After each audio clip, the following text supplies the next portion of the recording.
In the same year, Speke Airport saw air travel with a difference. The world's first regular helicopter passenger service, BEA's new route from Liverpool to Cardiff.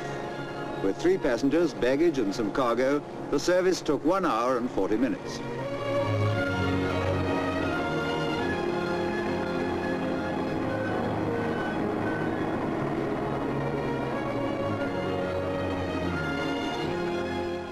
For the first time in 12 years, Mersey firms revive an annual event and see that nearly 1,000 handicapped children have a day out on the beach at Southport.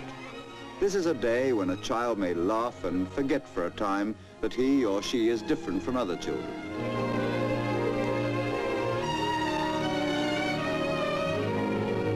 In the same year, 1951, the Empress of Scotland docked at Liverpool, bringing to an end a triumphant tour of Canada by Princess Elizabeth, as she was then, and the Duke of Edinburgh.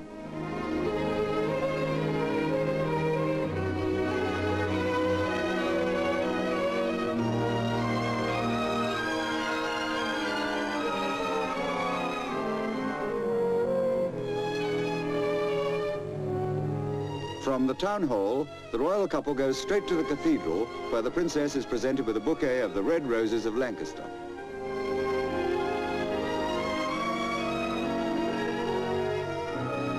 After the presentations, the princess gives formal permission for the bells to be rung for the first time.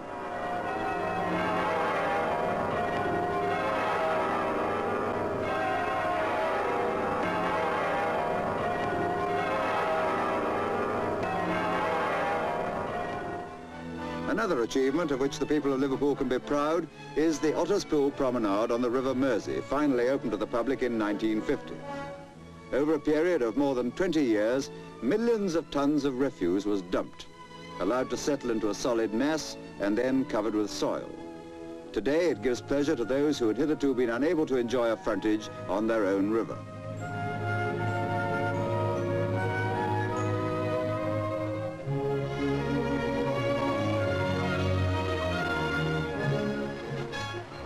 And so to another historic Grand National.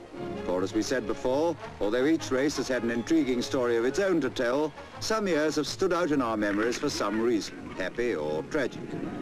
The most recent example was in 1956, when the Queen Mother's horse, Devon Loch, collapsed within a few yards of the post, and with the race apparently well won.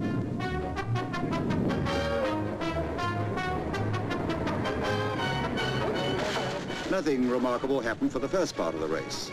The usual excitement, of course, but when you remember that in 1901 Grudon won in a snowstorm, well, you can understand what we mean. But gradually, Devon Loch forged to the front, with chief rival ESB in close attendance.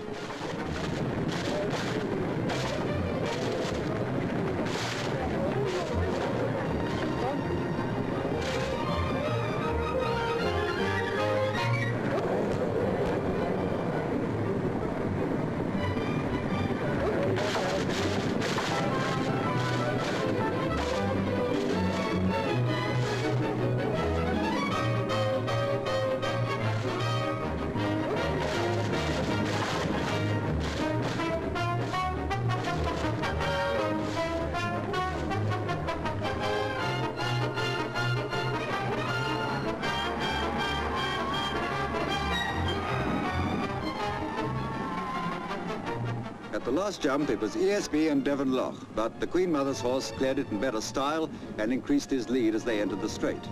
Now it looks all over bar the shouting, and yet it wasn't to be.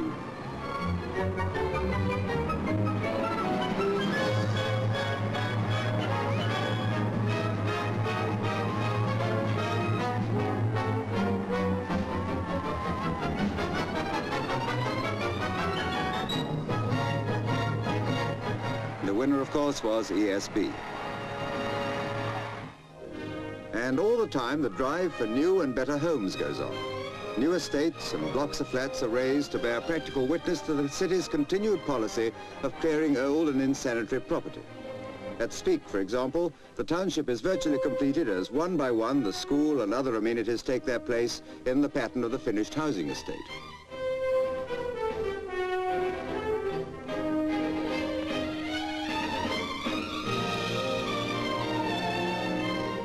But practical and efficient though it has always been, pioneers in affairs of industry, housing and health, Liverpool has never been an impersonal city.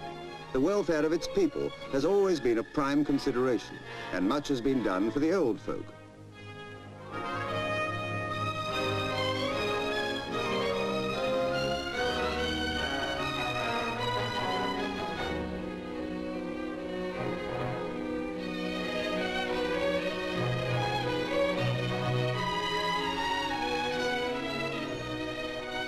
In the past 50 years, the face of Liverpool has changed much. What can men like these recall?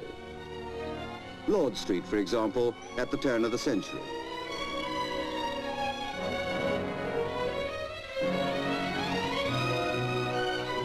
And as it is today.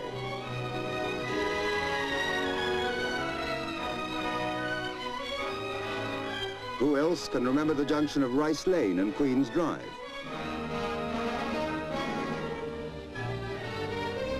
And the same spot today.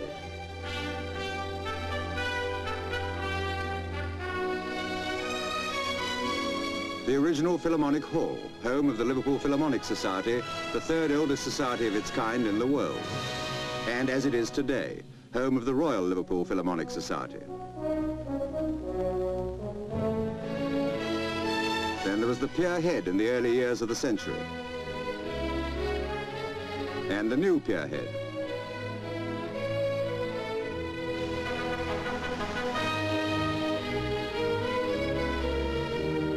Yes, the pattern of life has changed considerably in Liverpool in these momentous years. Its record is a proud one. Many of these achievements we have just seen. Others have been the setting up of the first Society for the Prevention of Cruelty to Children, the first school for the blind, and the first school of tropical medicine. The people of our generation have a city of which they can rightly be proud, built on traditions that are an inspiration to our children. May the city rise with them to even greater heights.